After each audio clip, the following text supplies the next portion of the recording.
May payong ilang former Olympians para sa mga atletang kumakatawan sa bansa ngayong taon sa ginaganap na 2024 Paris Olympics. Para sa detalye, narito ang ulat ni Paulo Salamatin.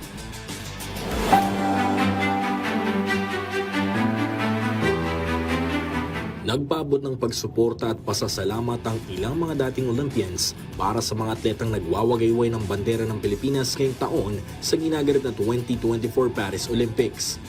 Sa Facebook post na Pinay weightlifter 2020 Tokyo Olympic gold medalist Heidelin Diaz, ipinaabot niya ang kanyang dasal at buong suporta sa lahat ng mga representante ng 2024 quadrennial meet. Ayon naman kina 2016 Rio Olympian Charlie Suarez at 2020 Tokyo Olympic shooter Jason Valdez, malaki umano ang kanilang respeto at tiwala sa mga atletang lumalaban ngayong taon.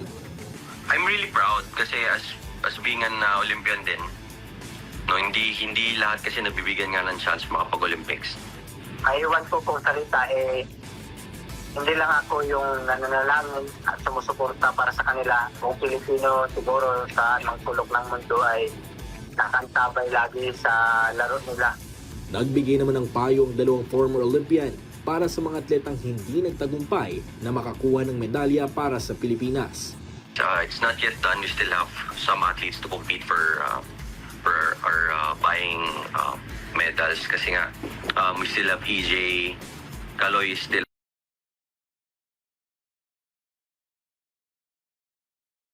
yung actually nandyan pa si Elrin, so weightlifting is one of our big chances din at least.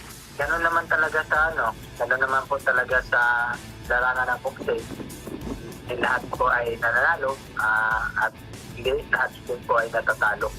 Sa ngayon, patuloy pa rin ang pag-ensayo ng buong Philippine team kung saan 13 atleta pa ang nakatakdang makipag-compete para sa inaasam na gintong medalya ng Pilipinas. Paulo Salamatin para sa Pambansang TV sa Bagong Pilipinas.